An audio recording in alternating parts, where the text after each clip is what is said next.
ताई भारतीय चित्त मानस और काल मनोगत। संवाद। हाँ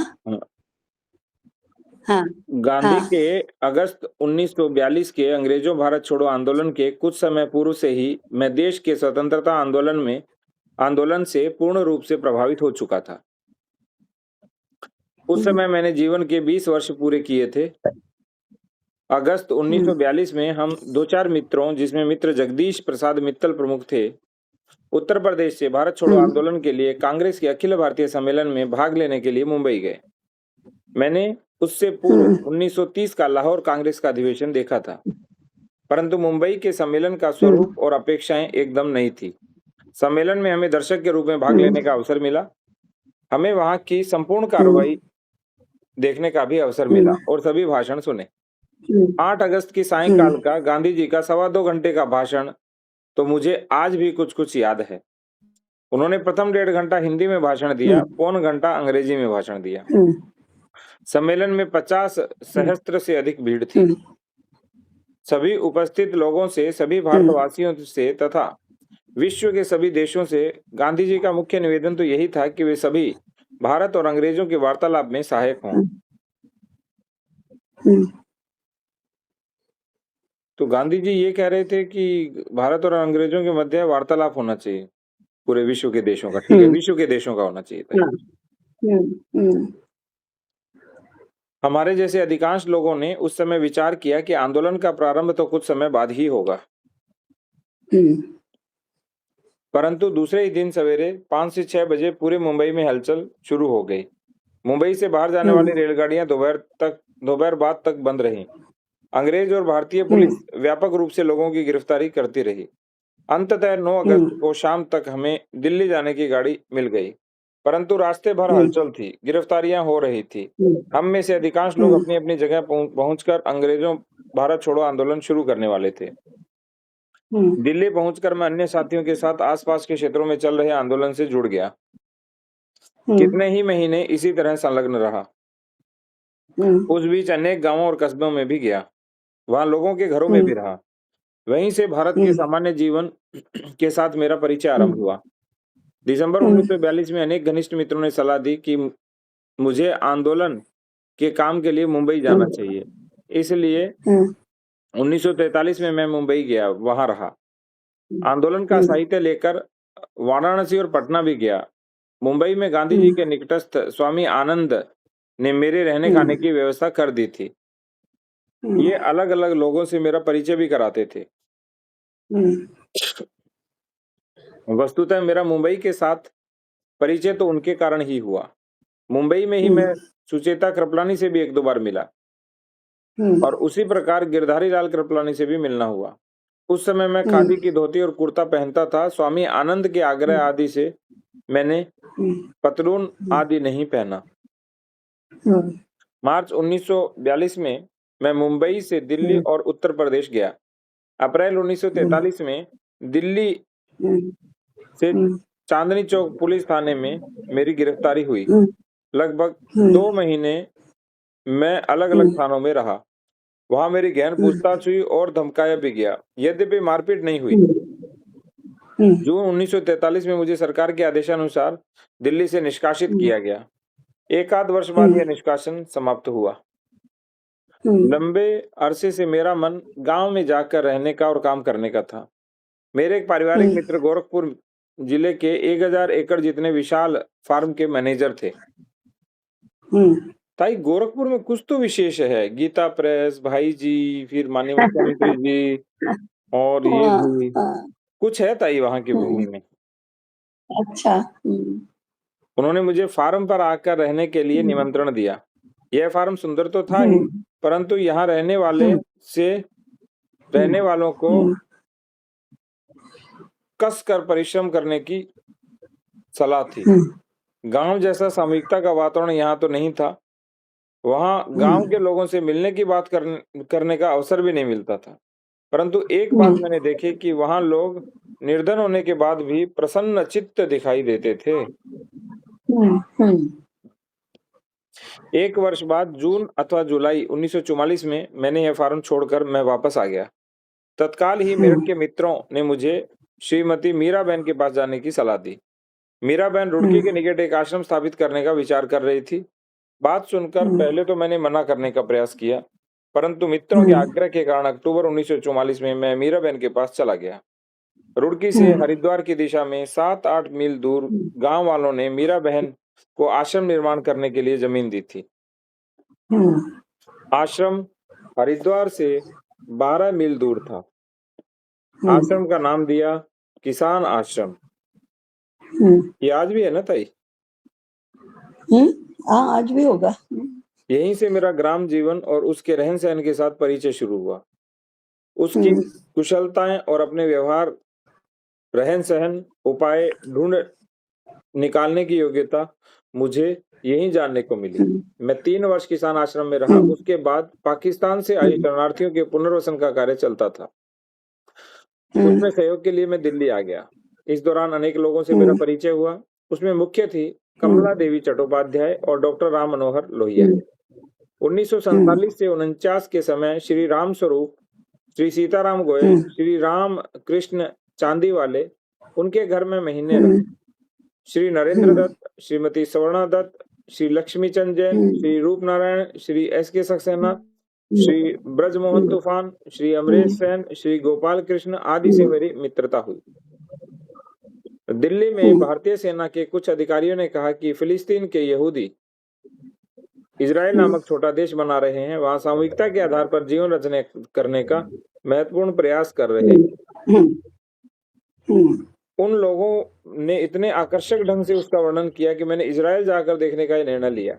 नवंबर 1949 में मैं इजराइल जाने के लिए इंग्लैंड गया। वहां 8-10 महीने रहकर नवंबर-दिसंबर में मैं पत्नी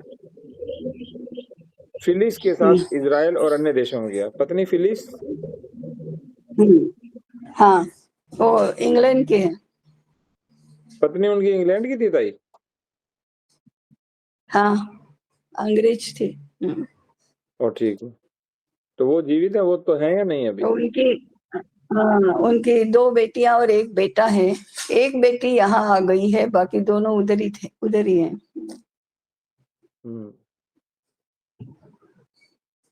तो वो तो ये काम नहीं कर रहे होंगे ताई अभी? गीता धर्मपाल कर रही है, जो यहाँ आई है वो कर रही है, लेकिन वो तो अपने हिसाब से कर रही है। वो जर्मनी में हाइडेलबर्ग यूनिवर्सिटी में इतिहास की प्राध्यापिका थी। निवृत्त होने के बाद अब यहाँ आई है और कुछ कुछ करती है। वैसे आपके पास है ताई संपर्क सूत्र उनका? हाँ, है ना। तो वो यहाँ आई भी है अपने यहाँ। उन्होंने एक कार्यक्रम आयोजित किया था, उसमें हम गए थे।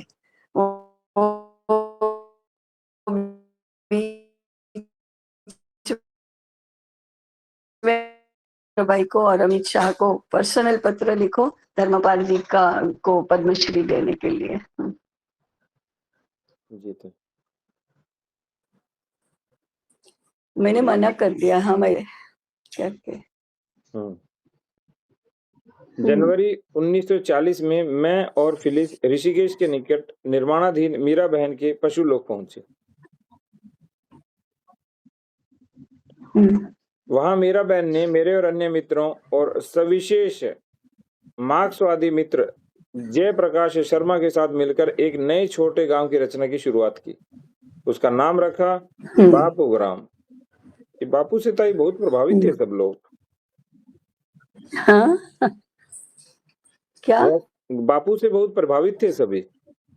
अरे बहुत, माने ये तो भगवान ही मानते हैं बापू को, धर्मपाल जी तो।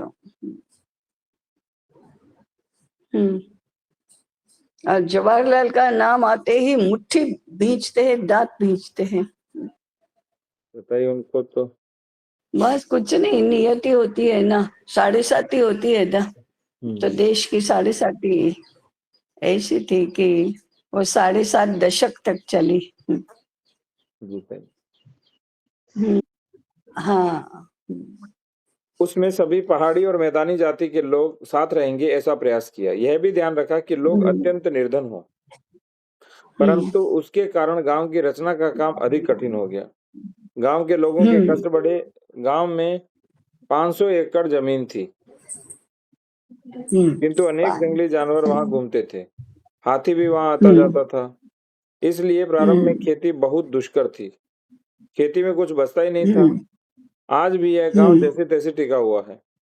1947 से गांव के साथ मेरा संबंध ठीक ठाक बढ़ा। मैं विभिन्न पंचायतों का अध्ययन करता था। इसलिए गांव के लोगों की समझदारी और उनके प्रश्नों की ओर देखने और उन्हें हल करने का दृष्टिकोण भली भांति ध्यान आने लगा। इस बात का भी एहसास होने लगा कि अपने अधिकांश शहरी और समृद्ध लोग गांव को जानते ही नहीं हैं। सही, ये बात सही है। ये तो ताई बहुत सही है कि ज्यादातर लोग गांव को जानते ही नहीं। जानते ही नहीं। राजस्थान, आंध्र प्रदेश, तमिलनाडु, उड़ीसा आदि राज्यों में यह अनुभूति सविशेष हुई। इस अनुभूति के कारण मैं 1968 से 1964 से 65 में और सन 1900 क्यों लिखा है इन्होंने? तो 1900 ही तो और कौन सा? नहीं, केवल 1900 के आसपास ठीक है, 1900 के पास अंग्रेजों द्वारा तैयार किए गए दस्तावेजों से जुड़ा। लगभग 1950 से नहीं 1750 से 1850 तक अंग्रेजों ने सरकारी अथवा गैर सरकारी स्तर पर रहने वाले अपने अधिकारियों परिचितों को भेजे पत्रों की संख्या करोड़ों थी। उसमें 80 से 85% प्रतिनिधि भारत के, पता नहीं था, ये बहुत ही वो है, दिख ही नहीं रहा है। एक सेकेंड।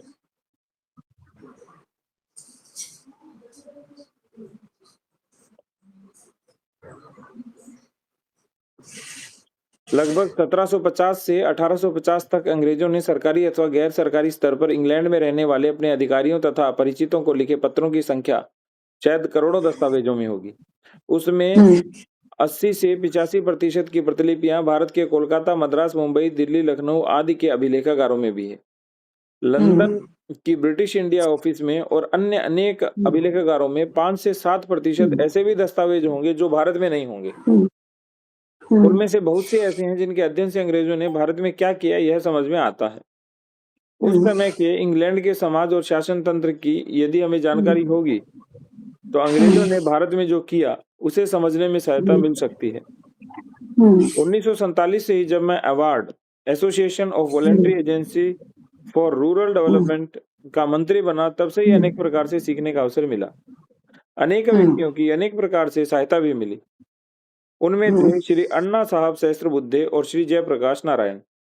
नागपुर के श्री आर के पाटिल ने भी 1948 से 1980 तक इस काम में बहुत रुचि ली और अलग अलग ढंग से वे सहायता करते थे। श्री आर के पाटिल पुराने आईसीएस थे, योजना आयोग के सदस्य थे, पूर्व मध्य प्रदेश के मंत्री थे और विनोबा जी के निकटवर्ती थे। 1971 से गांधी शांति प्रतिष्ठान के मंत्री श्री राधा कृष्ण का सहयोग भी मूल्यवान था। इसी प्रकार गांधी विद्या संस्थान और पटना की अनुग्रह नारायण सिन्हा इंस्टीट्यूट का भी सहयोग मिला। Doctor DS. कोठारी भी शुरू से ही उसमें रुचि लेते थे। 1971 में Indian science and technology in the 18th century और civil disobedience in Indian tradition ऐसी 2 पुस्तकें प्रकाशित हुई। उनका विमोचन भी यूजीसी के अध्यक्ष दौलत सिंह कोठारी ने किया। पहले ही दिन से उस पुस्तक का परिचय करने वाले प्रजा समाजवादी पक्ष के नेता और साहित्यकार श्री गंगा शरण सिन्हा, विवेकानंद केंद्र कन्याकुमारी के श्री एकनाथ रानडे और अमेरिका की बर्कले यूनिवर्सिटी के प्रोफेसर यूजिन इर्शिक थे। इर्शिक के मतानुसार civil disobedience in Indian tradition मेरी सबसे उत्तम पुस्तक थी। श्री राम स्वरूप और श्री ए.बी. चटर्जी जो आईसीएस थे और मिनिस्ट्री ऑफ स्टेट से सचिव थे, उनके मतानुसार Indian science and technology in the 18th century अत्यंत महत्वपूर्ण पुस्तक थी। 1971 से 1985 के समय इन दोनों पुस्तकों का अनेक प्रकार से उल्लेख होता रहा। देश भर में इनका उल्लेख करने वालों में मुख्य थे श्री जयप्रकाश नारायण, श्री रामस्वरूप और राष्ट्रीय हम्म, स्वयंसेवक संघ के श्री एकनाथ रानडे, प्रोफेसर राजेंद्र सिंह और वर्तमान सरसंघ चालक श्री सुदर्शन जी। हम्म। अभी तक ये पुस्तकें मुख्य रूप से अंग्रेजी में थी। उसका एक विशेष कारण यह है कि उसमें समाविष्ट परंतु दस्तावेज। पहले, हाँ, नहीं नहीं, ये क्या हुआ पता है? जी ताई। हरिओम। हाँ, ये तो इन्होंने मनोगत हिंदी में लिखा था, परंतु पहले प्रकाशन हुआ गुजराती में, तो जी। हमने गुजराती अनुवाद प्रकाशित किया। फिर हिंदी में जब प्रकाशन होने वाला था, तो इनका फोन आया एक बार कि वो जो मनोगत है ना, उसमें से ये 3 नाम हैं, वो निकाल दो। संघ के 3 नाम है ना, रज्जू भैया, एकनाथ रानडे और सुदर्शन जी, इनके निकाल दो। क्योंकि कांग्रेस वाले लोगों ने इनकी बहुत भय था इनको, कांग्रेस के लोगों का। तो लिखते समय लिख तो दिया, परंतु बाद में वो डर गए। क्योंकि एक बार विजयादशमी कार्यक्रम में अध्यक्ष के नाते नागपुर में धर्मपाल जी को बुलाया था और ये गए थे। तो तुरंत तत्काल राष्ट्रीय कार्यकारिणी गांधी सेवा संघ की बुलाकर इनको वर्धा छोड़ देने के लिए कहा कि आप संघ के कार्यक्रम में गए ही क्यों। फिर तो बहुत कोई बीच में पड़े लोग और फिर वो उसका समाधान हुआ। परंतु इसमें 3 नाम उनके लिखने के बाद क्या होगा, गुजराती में था तब तक तो बहुत ये नहीं हुआ, लेकिन हिंदी में आएंगे तो क्या होगा, ऐसा करके वो डर गए थे। तो उन्होंने हमको फोन किया कि निकाल दो। हमने कुछ नहीं कहा, हमने कहा तो फिर हम इसका प्रकाशन ही नहीं कर रहे पुस्तकों का। तो फिर तुरंत कहा कि नहीं नहीं, फिर रहने दो।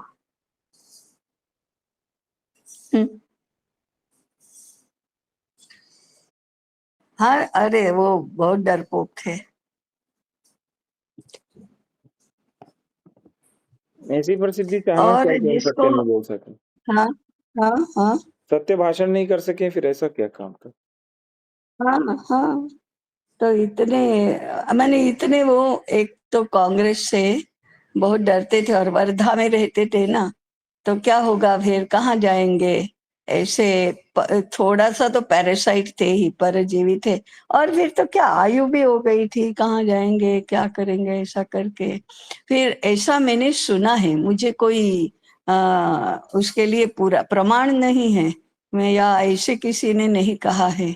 परंतु बाद में इनको राष्ट्रोत्थान परिषद बेंगलोर में जो है, संघ की संस्था है राष्ट्रोत्थान परिषद, उन्होंने इनके भोजन निवास हमारे यहाँ रहने के लिए आओ ऐसा कहा था। ये जाने वाले थे, परंतु बाद में कुछ भी यहाँ हो गया, हो गई होगी व्यवस्था, इसलिए नहीं गए। परंतु कुछ कोई सहायता तो संघ से इनको मिलती थी, ऐसा मैंने सुना है। मैं प्रमाणित नहीं कर सकती। जी ताई। हम्म अभी तक ये पुस्तकें मुख्य रूप से अंग्रेजी में ही हैं। उसका एक विशेष कारण यह है कि उसमें समाविष्ट दस्तावेज सन 1800 के आसपास अंग्रेजों और अन्य यूरोपियन लोगों ने अंग्रेजी में ही लिखे। अरे प्रारंभ में ये कहाँ कहाँ पढ़ रहे हैं, कहाँ पढ़ रहे हैं? इसी इनका में ही है ताई। मनोगत में? हाँ, मनोगत में है ताई। नहीं, मनोगत पढ़ रहे हैं। जी ताई, मनोगत में है ताई, संपादकीय तो आए नहीं ताई अभी। इसके आगे की लाइन है ताई। अच्छा अच्छा, हाँ हाँ, ठीक ठीक, जी हाँ ताई। हाँ। प्रारंभ में ही हम्म यह सब हिंदी अथवा अन्य भारतीय भाषा में प्रकाशित करना बहुत कठिन लगता था। लेकिन जब तक यह हम्म भारतीय भाषाओं में प्रकाशित नहीं होता, तब तक सर्वमान्य लोग हम्म 200 वर्ष पूर्व के भारत के विषय में हम्म न जान सकेंगे, न समझ सकेंगे, न चर्चा कर हम्म सकेंगे। हम्म हम्म इसलिए इन पुस्तकों का अब हिंदी भाषा में अनुवाद प्रकाशित हो रहा है। यह बहुत प्रशंसनीय कार्य है। मैं हम्म 1966 तक अधिकांशतः इंग्लैंड, हम्म सविशेष लंदन में रहा। हम्म उस समय उस समय भारत से संबंधित वहां स्थित दस्तावेजों में 5 अथवा 10% सामग्री का मैंने अवलोकन किया हम्म और विशेष रूप से जानबूझ के लंदन में रहे थे। उनमें से कुछ मैंने ध्यान से देखे, हाँ, कुछ हाथ की नकल उतार हम्म ली और अनेकों की छाया प्रति बना ली। हम्म उस समय बीच बीच में भारत आकर कलकत्ता, लखनऊ, मुंबई, दिल्ली, चेन्नई के अभिलेखागारों में भी कुछ नए दस्तावेज मिले। उन दस्तावेजों के आधार पर अभी गुजरात से प्रकाशित हो रही अधिकांश पुस्तकें तैयार हो गई हैं। ये पुस्तकें जिस प्रकार सन 1800 के आसपास के भारत से संबंधित है, उसी प्रकार 1880 से 1903 के समय गोहत्या के विरोध में हुए आंदोलनों के और 1880 के बाद के दस्तावेजों के आधार पर लिखी गई हैं। उनमें एक आध पुस्तक इंग्लैंड और अमेरिका के समाज से भी संबंधित है। इसकी सामग्री इंग्लैंड में मिली है और यह पढ़ी गई पुस्तकों के आधार पर तैयार की गई है। 1960 से शुरू हुए इस प्रयास का मुख्य उद्देश्य 200 वर्ष पूर्व भारत के भारतीय समाज को ही समझना था, लेकिन मात्र जानना या समझना पर्याप्त नहीं था। उसका इतना महत्व भी नहीं है।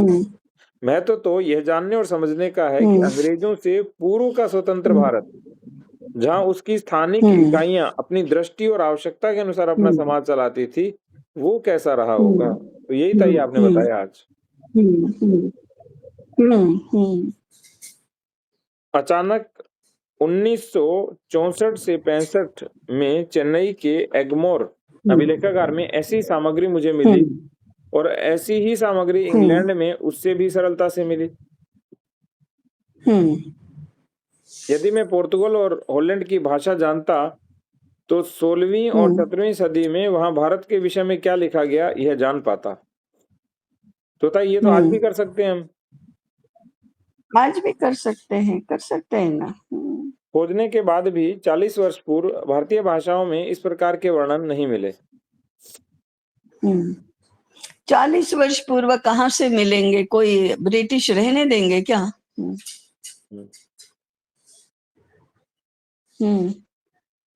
ब्रिटिश ही नहीं रहने देंगे था इस समय तक। हमें तो गत 2-3 हजार वर्ष के भारत और उसके समाज को समझने की आवश्यकता है। जब तक हम उसे समझेंगे तभी हम भारतीय समाज के पारंपरिक व्यवस्थाओं, तंत्रों, कुशलताओं और आज की अपनी आवश्यकताओं और अपनी क्षमता के अनुसार पुनः स्थापना की रीति भी जान लेंगे और समझ लेंगे। भारत बहुत विशाल देश है। 4-5 हजार वर्षों में पड़ोसी देश ब्रह्मदेश, श्रीलंका, चीन, Japan, Korea, Mongolia, Indonesia, Vietnam, Cambodia, Malaysia, Afghanistan, Iran आदि के साथ उसका घनिष्ठ संबंध रहा है। भारतीयों के स्वभाव और उनकी मान्यताएं उन देशों के साथ बहुत मिलती हैं। सन 1500 के बाद एशिया पर यूरोप का प्रभाव बढ़ा और उसके बाद उन सभी पड़ोसी देशों के साथ पारस्परिकता लगभग समाप्त हो गई। उसे पुनः स्थापित करना आवश्यक है। इसी प्रकार यूरोप, खासकर इंग्लैंड और अमेरिका के साथ 300-400 वर्षों में जो संबंध बढ़े, उनका भी विवेकपूर्ण तरीके से मूल्यांकन करना आवश्यक है। यह हमारे लिए और उनके लिए भी श्रेयस्कर होगा। देशों को बिना आवश्यकता से एक दूसरे के अधिक निकट लाना अथवा एक दूसरे देश की ओर देखता रहे, यह भविष्य की दृष्टि से कष्टदायी भी साबित हो सकता है। मकर संक्रांति 14 जनवरी 2005, पौष शुक्ल 5, युगाब्द 5106। धर्मपाल आश्रम प्रतिष्ठान, सेवाग्राम, जिला वर्धा। संपादकीय। 1. सन 1992 के जनवरी मास में चेन्नई में विद्या भारती का प्रधानाचार्य सम्मेलन था। उस सम्मेलन में श्री धर्मपाल जी पधारे थे। उस समय पहली बार द ब्यूटीफुल ट्री के विषय में कुछ जानकारी नहीं। ये तो इसका है। क्या है? संपादकीय सबका अलग अलग है ताई। क्या अलग अलग है? संपादकीय तो ताई आपका है ना? हाँ, मैं दे और ठीक है, संपादकीय भी सभी में एक ही है ताई। हाँ, संपादकीय सभी में एक ही है। 2 वर्ष बाद कोयम्बटूर में यह पुस्तक क्रय करके पढ़ी। पढ़कर आश्चर्य और आघात दोनों का अनुभव हुआ। ऐसा हुआ था ताई उस समय तो आपको अचानक? हाँ, 92 में। जी ताई। 25 और 8 33 वर्ष पहले, 3.5 दशक पहले। आश्चर्य इस बात का है कि हम इतने वर्षों से शिक्षा के क्षेत्र में कार्यरत हैं, तो भी इस पुस्तक के निरूपित तथ्यों के बारे में लेश मात्र की जानकारी भी हमें नहीं है। आघात इस बात का है कि शिक्षा विषयक स्थिति ऐसी दारुण है, तो भी हम उस विषय में कुछ कर नहीं रहे हैं। जो चल रहा है उसे सह लेते हैं और उसे स्वीकृत बात मान ही लेते हैं। तभी से उस पुस्तक का प्रथम हिंदी और बाद में गुजराती में अनुवाद करके अनेकानेक कार्यकर्ताओं और शिक्षकों तक पहुंचाने का विचार मन में बैठ गया। परंतु वर्ष के बाद वर्ष बीतते गए, प्रवास की निरंतरता जो है ना ताई आप कहते हैं, प्रवास की निरंतरता और अन्य कार्यों में व्यस्तता के कारण मन में विचार को मूर्त स्वरूप दे पाने का अवसर नहीं आया। इस बीच विद्या भारती विदर्भ ने इसका संक्षिप्त मराठी अनुवाद प्रकाशित किया। भारतीय चित्त मानस एवं काल, भारत का स्वधर्म जैसी पुस्तिकाएं पढ़ने में आई। अनेक कार्यकर्ता भी इसका अनुवाद होना चाहिए ऐसी बात करते रहे।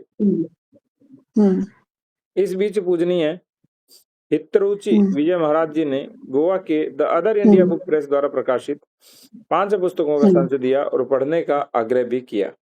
हितरुचि विजय जी महाराज कौन थे ताई? यहाँ गुजरात में हैं। अभी तो स्वर्गवास हुआ उनका, लेकिन हेमचंद्राचार्य गुरुकुल है ना, वो उनकी प्रेरणा से ही शुरू हुआ है और वो इस विषय के बहुत आग्रही थे। स्वदेशी होना चाहिए, भारतीय होना चाहिए, ग्रामीण होना चाहिए, इसके बहुत आग्रही थे। तो उन्होंने बहुत सबको प्रेरित किया। तो हमारा भी उनके साथ अच्छा संबंध था। तो उन्होंने ये 5 ग्रंथ उनके गोवा में प्रकाशित हुए हैं। मूल क्लॉड अल्वारेस की द अदर इंडिया प्रेस है, उनके द्वारा ये उन्होंने संच दिया 5 पुस्तकों का। इन सभी बातों के निमित्त से अनुवाद पहले भले ही नहीं हुआ हो, परंतु अनुवाद का विचार मन में जागृत ही रहा। उसका निरंतर पोषण भी होता रहा। 4 वर्ष पूर्व मुझे विद्या भारती की राष्ट्रीय विद्वत परिषद के संयोजक का दायित्व मिला। तब मन में इस अनुवाद के विषय में निश्चय सा हुआ। उस विषय में कुछ ठोस बातें होने लगी। अंत में पुनरुत्थान ट्रस्ट इस अनुवाद का प्रकाशन करेगा, ऐसा निश्चय युगाब्द 5106 की व्यास पूर्णिमा को हुआ। सर्वप्रथम तो यह अनुवाद हिंदी में होना था, उसके बाद हिंदी एवं गुजराती दोनों भाषाओं में करने का विचार हुआ। परंतु इस कार्य के व्याप को देखते हुए दोनों कार्य एक साथ नहीं हो सकते, एक के बाद एक करने पड़ेंगे। साथ ही ऐसा भी लगा कि केवल प्रकाशन के लिए प्रकाशन, अनुवाद के लिए अनुवाद तो नहीं है। इसका उपयोग विद्वजन करें, हमारे छात्रों तक इस बात को पहुंचाने में कोई ठोस और व्यापक योजना बने। इस सामग्री का भारतीय भाषाओं में होना अति आवश्यक है। ऐसे ही कार्यों को यदि चालना देनी है तो प्रथम इसका क्षेत्र सीमित करके ध्यान केंद्रित करना पड़ेगा। जैसे ताई इस वर्ष हम कर रहे हैं कि इसको चालना देनी है तो क्षेत्र सीमित करके ध्यान केंद्रित करना पड़ेगा। इस दृष्टि से प्रथम इसका गुजराती अनुवाद प्रकाशित करना अधिक उपयोगी लगा। निर्णय हुआ और तैयारी आरंभ हुई। सर्वप्रथम श्री धर्मपाल जी की अनुमति आवश्यक थी। हम उन्हें जानते थे, परंतु वे हमें नहीं जानते थे। परंतु हमारे कार्य, हमारी योजना और हमारी तैयारी जब उन्होंने देखी तो उन्होंने हमें अनुमति प्रदान की। साथ ही उन्होंने अपनी और पुस्तकों के विषय में भी बताया। इन सभी पुस्तकों के अनुवाद का सुझाव भी दिया। जी ताई। और पुस्तकों का माने ये 5 के अलावा। साथ ही उन्होंने हम फिर बैठे, फिर विचार हुआ, अंत में निर्णय हुआ जब कर ही रहे हैं तो काम पूरा ही किया जाए। तो इस 1 से 5 और 5 से 11 पुस्तकों के अनुवाद की योजना आखिर बन गई।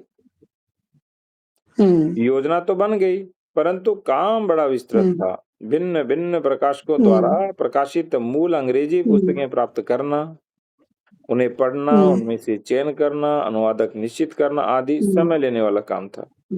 अनुवादक मिलते गए, कई पक्के अनुवादक खिसकते गए, अनपेक्षित रूप से नए मिलते गए और अंत में पुस्तक और अनुवादकों की जोड़ी बनकर कार्य आरंभ हुआ। सन 2005 हम्म, और युगाब्द 5106 की वर्ष प्रतिपदा को कार्य संपन्न भी हो गया। 16 अप्रैल 2005 को राष्ट्रीय स्वयंसेवक संघ के परम पूजनीय सरसंघ चालक माननीय सुदर्शन जी और स्वयं श्री धर्मपाल जी की उपस्थिति में तथा अनपेक्षित रूप से बड़ी संख्या में उपस्थित श्रोता समूह के मध्य इन गुजराती पुस्तकों का लोकार्पण हुआ। प्रकाशन के बाद इसे अच्छा प्रतिसाद मिला। विद्यालयों, महाविद्यालयों, विश्वविद्यालयों, ग्रंथालयों, विद्वजन इन पुस्तकों को पहुंचाने में पर्याप्त सफलता प्राप्त की। साथ ही साथ महाविद्यालयों और विद्यालयों के अध्यापकों, प्रधानाचार्यों के बीच भी इन पुस्तकों को लेकर गोष्ठियों का आयोजन हुआ। इसके बाद सभी ओर से हिंदी अनुवाद प्रकाशित करने का आग्रह बढ़ने लगा। स्वयं श्री धर्मपाल जी इस कार्य के लिए प्रेरित करते रहे। अनेक वरिष्ठ जन भी पूछताछ करते रहे।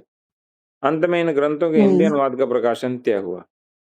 गुजराती अनुवाद कार्य का अनुभव था, इसलिए अनुवादक ढूंढने में इतनी कठिनाई नहीं हुई। सौभाग्य से अच्छे लोग सरलता से मिलते गए और कार्य संपन्न होता गया। आपके सामने है, इस संच में कुल 10 पुस्तकें हैं। भारतीय चित्त मानस और काल 2, 18वीं सदी में भारत में विज्ञान और तंत्र ज्ञान 3, भारतीय परंपरा में असहयोग 4, रमणीय वृक्ष 18वीं सदी में भारतीय शिक्षा 5, पंचायती राज और भारतीय राजनीतिक तंत्र 6, भारत में गोहत्या का अंग्रेजी मूल 7, भारत की लूट और बदनामी 8, गांधी को समझें 9, भारत की परंपरा और 10, भारत का पुनर्बोध। सर्वप्रथम पुस्तक 18वीं सदी में भारत में विज्ञान एवं तंत्र ज्ञान 1971 में प्रकाशित हुई और अंतिम पुस्तक भारत का पुनर्बोध 2003 में। इसके विषय में तैयारी सन 1960 से ही आरंभ हो गई थी। इस प्रकार यह ग्रंथ समूह 40 से भी अधिक वर्षों के निरंतर अध्ययन अनुसंधान का परिणाम। ये तो 40 से भी अधिक वर्षों का। 2, विश्व में प्रत्येक राष्ट्र की अपनी एक विशिष्ट पहचान होती है। यह पहचान उसकी जीवन शैली, परंपराओं, मान्यताओं, दैनंदिन व्यवहार के द्वारा निर्मित होती है। उसे हम संस्कृति कहते हैं। सामान्य रूप से विश्व में 2 प्रकार की विचार शैली, व्यवहार शैली दिखती है। एक शैली जो दूसरों को अपने जैसा बनाने की आकांक्षा रखती है और अपने जैसा बनाने के लिए जबरदस्ती, शोषण और कत्लेआम करने पर भी नहीं सकती। यहाँ तक कि ऐसा करने में दूसरा समाप्त हो जाए उसकी भी परवाह नहीं करती। दूसरी शैली ऐसी है जो सभी के स्वत्व का समादर करती है, उनके स्वत्व को बनाए रखने में सहायता करती है। ऐसा करने में दोनों एक दूसरे से प्रभावित होती है और सहज परिवर्तन होता रहता है, स्वत्व बना रहता है। यह तो स्पष्ट है कि इन दोनों में से पहली यूरोपीय और अमेरिका शैली है और दूसरी भारतीय। इन दोनों के लिए क्रमशः पाश्चात्य और प्राच्य ऐसी अधिक व्यापक संज्ञा का प्रयोग हम कर सकते हैं। यह तो सर्वविदित है कि भारतीय संस्कृति विश्व में अति प्राचीन है। केवल प्राचीन ही नहीं तो समृद्ध, सुव्यवस्थित, सुसंस्कृत और विकसित भी है।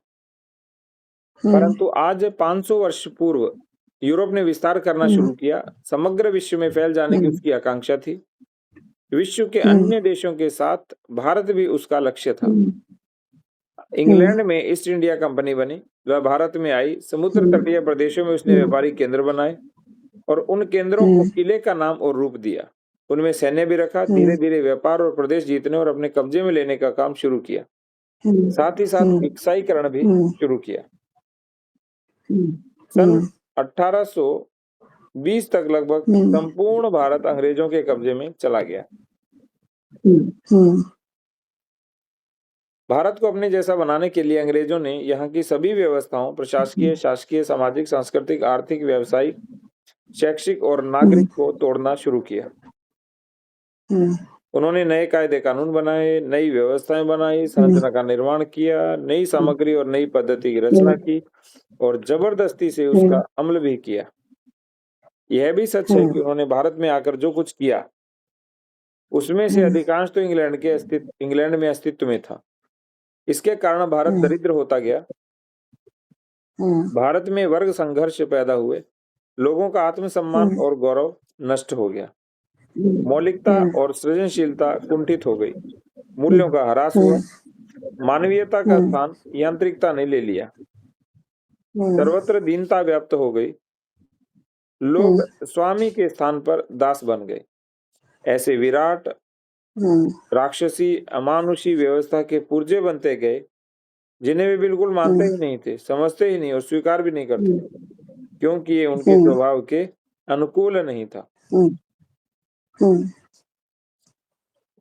भारत की शिक्षा व्यवस्था की उपेक्षा करते उसे नष्ट करने के स्थान पर यूरोपीय शिक्षा को लागू करने, प्रतिष्ठित करने का कार्य भारत छोड़ो भारत तोड़ने की प्रक्रिया का सिरमौर था।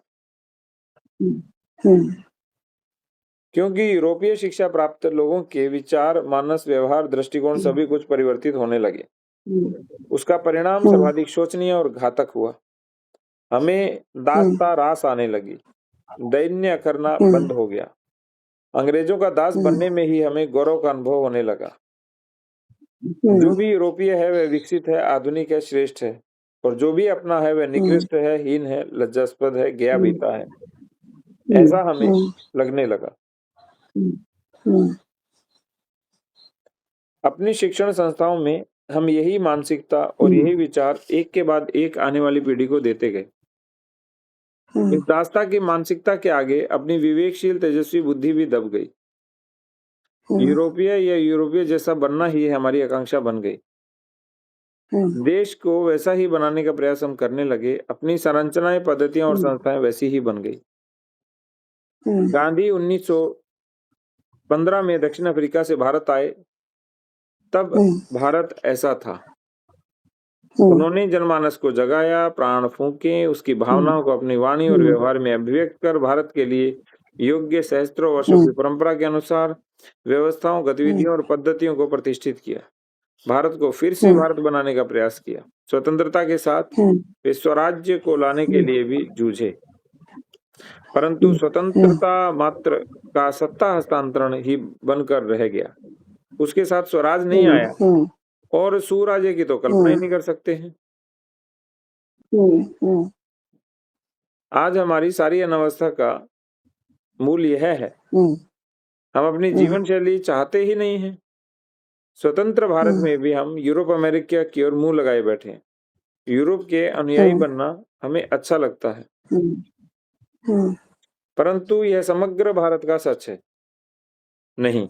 भारत की 80% जनसंख्या यूरोपीय विचार शैली को जानती भी नहीं है और मानती भी नहीं है। उसका उनके साथ कुछ लेना देना ही नहीं है।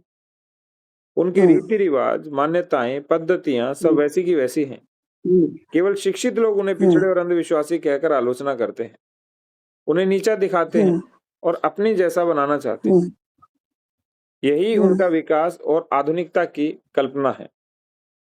भारत वस्तुतः उन लोगों का बना हुआ है, उनका है, परंतु जो 20% लोग हैं वे भारत पर शासन करते हैं, कायदे कानून बनाते हैं, न्याय करते हैं, उद्योग चलाते हैं, कर योजना बनाते हैं, पढ़ाते हैं, नौकरी करते हैं, नौकरी देते हैं, खान पान, वेशभूषा, भाषा, कला अपनाते हैं जो यूरोपीय है, और उनको विज्ञापनों के माध्यम से प्रतिष्ठित करते हैं।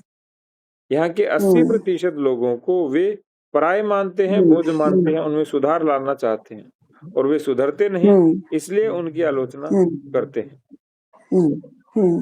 वे लोग स्वयं तो यूरोपीय जैसे बन ही गए हैं और दूसरों को भी वैसे ही बनाना चाहते हैं। वे जैसे भारत को यूरोप के हाथों में बेचना चाहते हैं, और जिन लोगों का भारत है वे तो उनकी गिनती में ही नहीं है। इन परिस्थिति को हमें यदि परिवर्तित करना है तो हमें अध्ययन करना होगा, स्वयं का, अपने इतिहास का, अपने समाज का।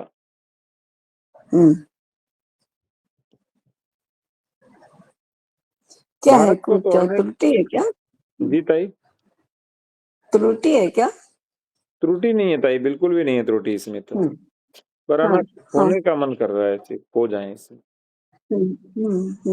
भारत को तोड़ने की प्रक्रिया को जानना और समझना पड़ेगा। भारत का भारतीयत्व तो क्या है, किसमें किस प्रकार बना है, यह सब जानना और समझना पड़ेगा। मूल बातों को पहचानना होगा। देश के 80% लोगों का स्वभाव, उनकी आकांक्षाएं, उनकी व्यवहार शैली को जानना समझना पड़ेगा। उनका मूल्यांकन पश्चिमी मापदंडों पे नहीं, अपितु अपने मापदंडों पर करना पड़ेगा। उसका रक्षण, पोषण, संवर्धन कैसे हो, यह देखना पड़ेगा। भारत के लोगों में साहस, सम्मान, आत्मगौरव जागृत करना पड़ेगा। भारत के पुनरुत्थान में उनकी बुद्धि, भावना, कर्तृत्व शक्ति और कुशलताओं का उपयोग कर उन्हें सच्चे अर्थ में सहभागी बनाना पड़ेगा।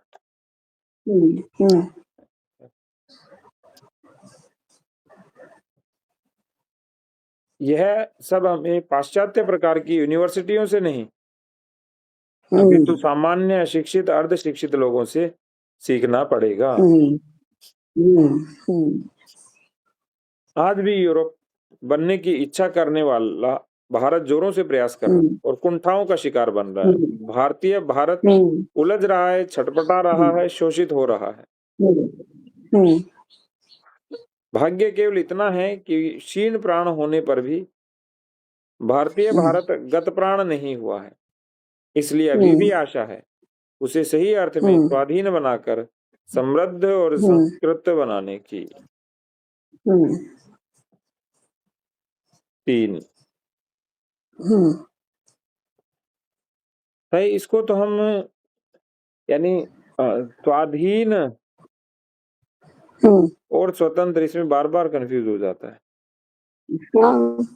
स्वाधीन माने स्वाधीन तो हो गए, उन्होंने कह दिया कि जाओ अब तुम जो करना है करो, तुम स्वाधीन। हम नहीं जानते कुछ, हम दायित्व नहीं लेते, तुम अपना दायित्व ले लो।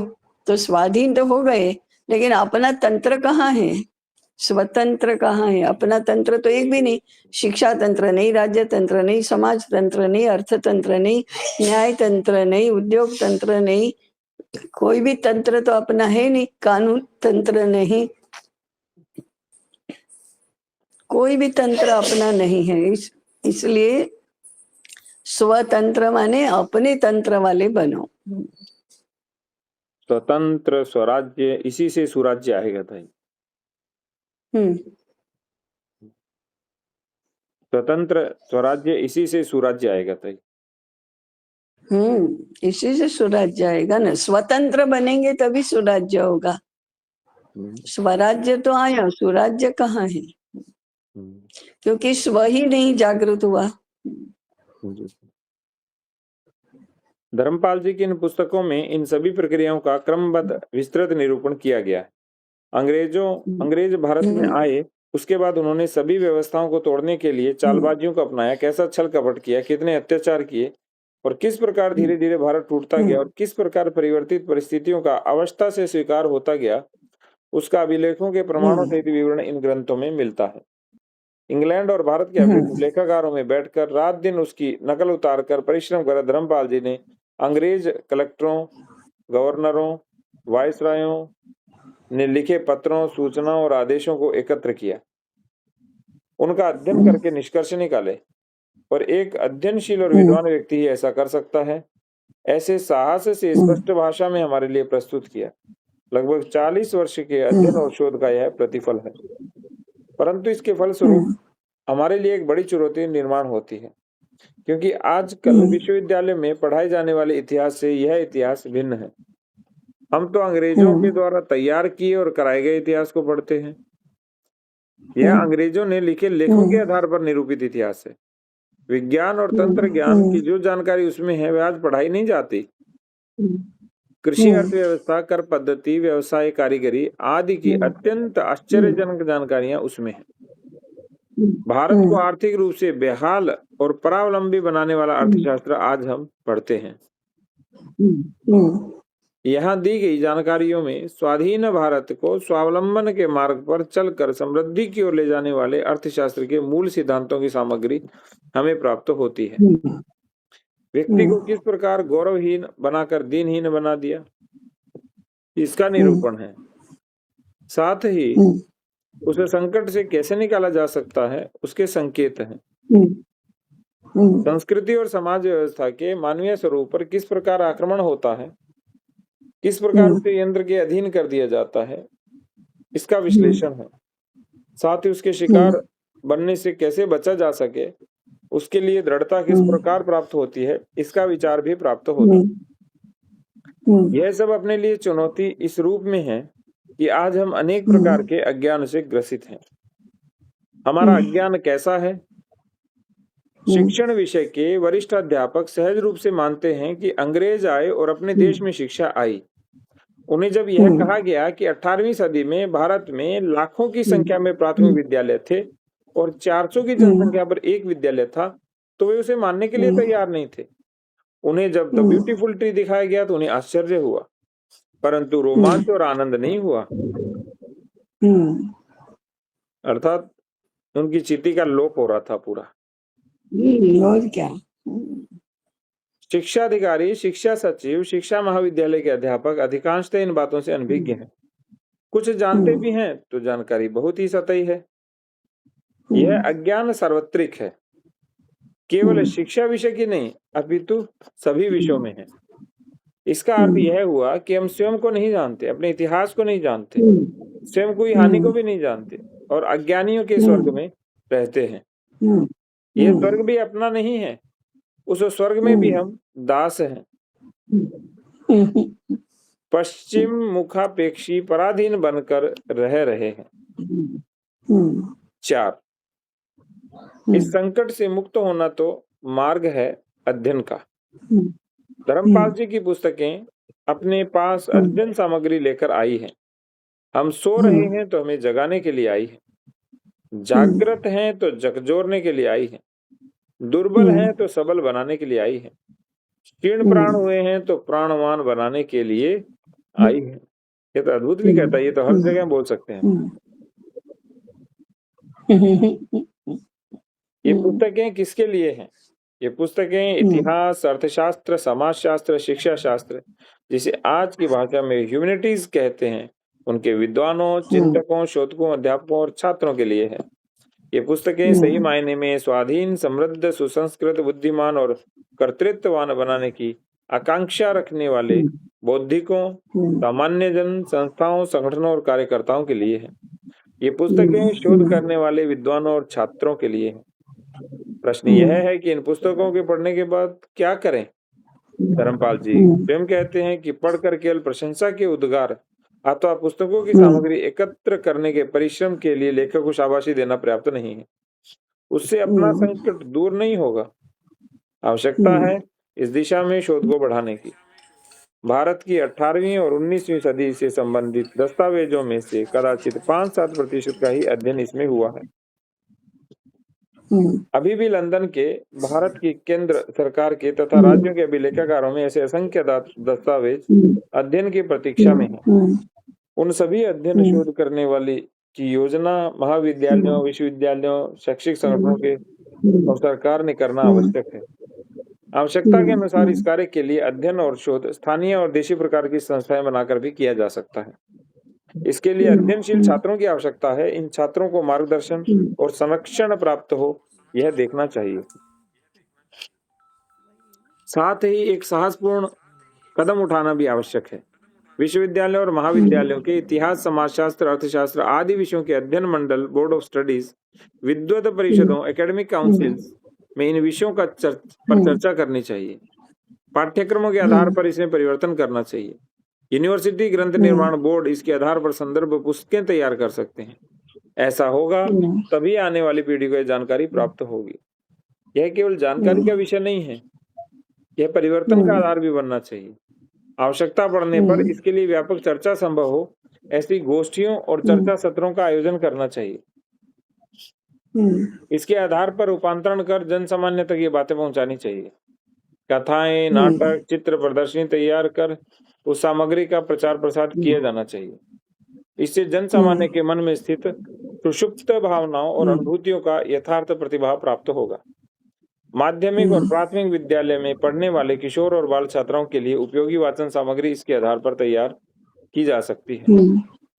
सही वाचन सामग्री इसके आधार पर तैयार नहीं हुई, ये तो बहुत महत्वपूर्ण है। हाँ है ना। बच्चों के लिए। हम्म ऐसा एक प्रबल बौद्धिक जनमत तैयार करने की आवश्यकता है। हम्म ये ताई बहुत महत्वपूर्ण काम है जो नहीं हो रहा है अभी। हाँ वही तो। इसके आधार पे यूनिवर्सिटीज कर नहीं रही है। हाँ, यूनिवर्सिटीज कहाँ कर रही है, IKS वाले भी नहीं कर रहे हैं। हाँ चलो ठीक है। या तो सरकार या सार्वजनिक स्तर पर व्यवस्था परिवर्तित करने की, और नहीं तो सभी व्यवस्थाओं को अपने नियंत्रण से मुक्त करके जनमान्य के अधीन करने की अनिवार्यता का निर्माण करें। सच्चा लोकतंत्र तो यही होगा। बंधन और जकड़न से जन सामान्य की बुद्धि को मुक्त करने वाली, लोगों के मानस, कौशल, उत्साह और मौलिकता को मार्ग देने वाली, उसमें आत्मविश्वास का निर्माण करने वाली, और उसके आधार पर देश को फिर से उठाए और खड़ा किया जा सके, इस हेतु उसका स्वत्व और सामर्थ्य जगाने वाली व्यापक योजना का निर्माण करने की आवश्यकता है।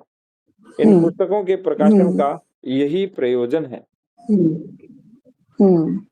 5, श्री धर्मपाल जी गांधी युग में जन्मे पले। गांधी युग के आंदोलनों में उन्होंने भाग लिया, रचनात्मक कार्यक्रमों में भाग लिया। मीरा बहन के साथ बापू ग्राम के निर्माण में वे सहभागी बने। महात्मा गांधी के देशव्यापी ही नहीं तो विश्वव्यापी प्रभाव के बाद भी गांधी के अति निकट, अति विश्वसनीय, गांधी भक्त कही जाने वाले लोग भी उन्हें नहीं समझ सके। कुछ ने तो उन्हें समझने का प्रयास ही नहीं किया। कुछ ने उन्हें समझा, फिर भी दरकिनार कर, सत्ता का स्वीकार कर भारत को यूरोप के तंत्रानुरूप ही चलाया। उन नेताओं के जैसे विचार के लगभग 2-4 लाख लोग 1947 में भारत में थे। आज उनकी संख्या शायद 5-10 करोड़ हो गई है। यह स्थिति देखकर उनके मन में जो मंथन जगा, उसने उन्हें अध्ययन के लिए प्रेरित जगा किया। लंदन के और भारत के अभिलेखागारों में उन्होंने असंख्य दस्तावेज एकत्र किए, पढ़े, उनका अध्ययन किया, विश्लेषण किया। 18वीं और 19वीं सदी के भारत के यथार्थ का चित्रण सबके समक्ष प्रस्तुत किया। जीवन के 50-60 वर्ष में इस साधना में रत रहे। ये पुस्तकें मूल अंग्रेजी में है। इनका व्यापक अध्ययन होने के लिए भारतीय भाषाओं में हो यह आवश्यक ही नहीं, अनिवार्य भी है। कुछ लेख हिंदी में और जनसत्ता आदि में, मंथन आदि सामयिकों में भी प्रकाशित हुए हैं। मराठी, तेलुगु, कन्नड़ आदि भाषाओं में भी कुछ अनुवाद हुआ है, परंतु संपूर्ण और समग्र प्रयास तो गुजराती में ही प्रथम हुआ है और अब हिंदी में हो रहा है। इस व्यापक शैक्षिक प्रयास का यह अनुवाद एक प्रथम चरण है। इस ग्रंथ श्रेणी में विविध विषय हैं। इसमें विज्ञान और तंत्र ज्ञान है, शासन और प्रशासन है, लोक व्यवहार और राज्य व्यवहार है, कृषि, गोरक्षा, वाणिज्य, अर्थशास्त्र और नागरिक शास्त्र है। इसमें भारत, इंग्लैंड और अमेरिका है, परंतु सभी का केंद्र बिंदु गांधी, कांग्रेस, सर्वजन प्रजा और ब्रिटिश शासन, और उनके केंद्र में है भारत। अतः एक ही विषय विभिन्न रूपों में, विभिन्न संदर्भों में चर्चा में आता रहता है, और फिर विभिन्न समय में, विभिन्न स्थान पर, भिन्न भिन्न प्रकार के श्रोताओं के सम्मुख और विभिन्न प्रकार की पत्रिकाओं के लिए भाषण और लेख भी यहाँ समाविष्ट है। अतः एक साथ पढ़ने की पुनरावृत्ति उसमें दिखाई देती है, विचारों की, घटनाओं की, दृष्टांतों की। संपादन करते समय पुनरावृत्ति को यथासंभव कम करने का प्रयास किया है। इसी के परिणाम स्वरूप गुजराती प्रकाशन में 11 पुस्तकें थी, हिंदी में 10 हुई, परंतु विषय प्रतिपादन करने की आवश्यकता देखते हुए पुनरावृत्ति कम करना हमेशा संभव नहीं हुआ। फिर सर्वथा पुनरावृत्ति दूर कर उसे नए ढंग से पुनर्व्यवस्थित करना तो वेद व्यास का कार्य हुआ। हमारे जैसे अल्प क्षमतावान लोगों के लिए अधिकार क्षेत्र के बाहर का कार्य है।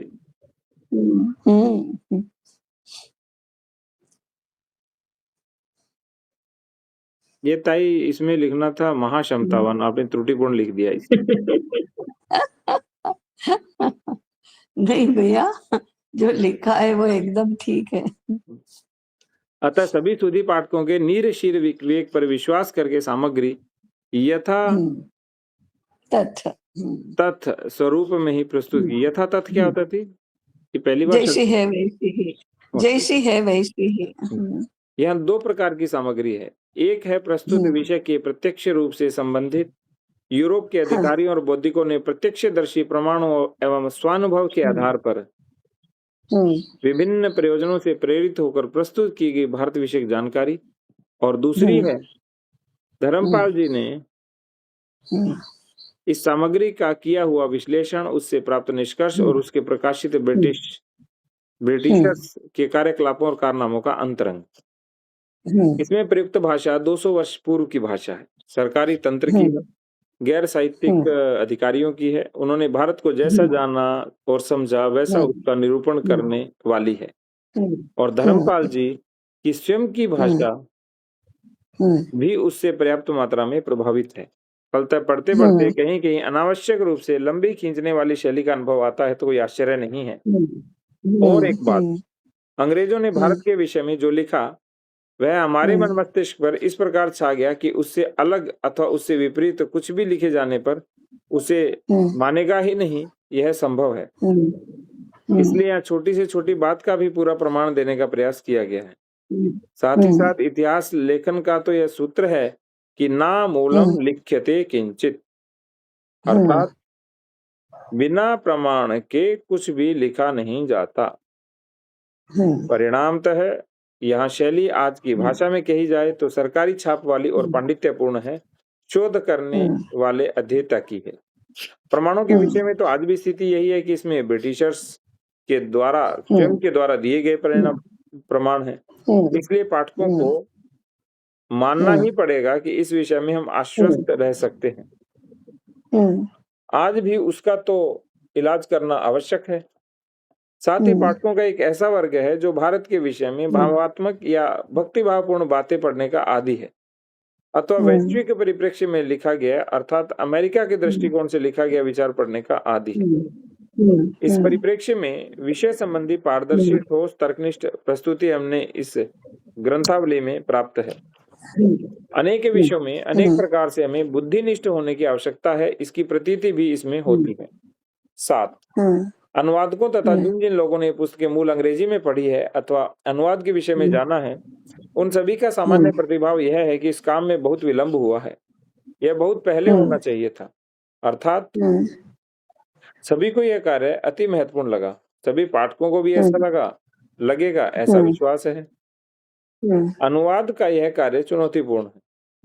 एक तो 200 वर्ष पूर्व की अंग्रेज अधिकारियों की भाषा, फिर भारतीय परिवेश और परिप्रेक्ष्य को अंग्रेजी में उतारने और अपने तरीके से कहने के आयास को व्यक्त करने वाली भाषा, और उसके ही रंग में रंगी श्री धर्मपाल जी की कुछ जटिल शैली पाठक और अनुवाद दोनों की परीक्षा लेने वाली है। साथ ही यह भी सच है कि यह उपन्यास नहीं, गंभीर वाचन।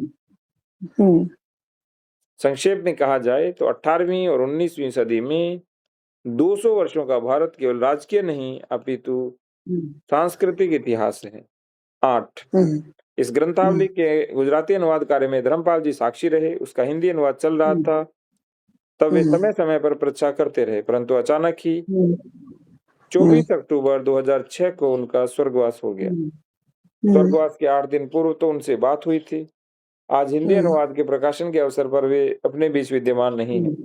उनकी स्मृति को अभिवादन करके यह कार्य संपन्न हो रहा है। 9, इस ग्रंथावली के प्रकाशन में अनेकानेक व्यक्तियों का सहयोग और प्रेरणा रहे।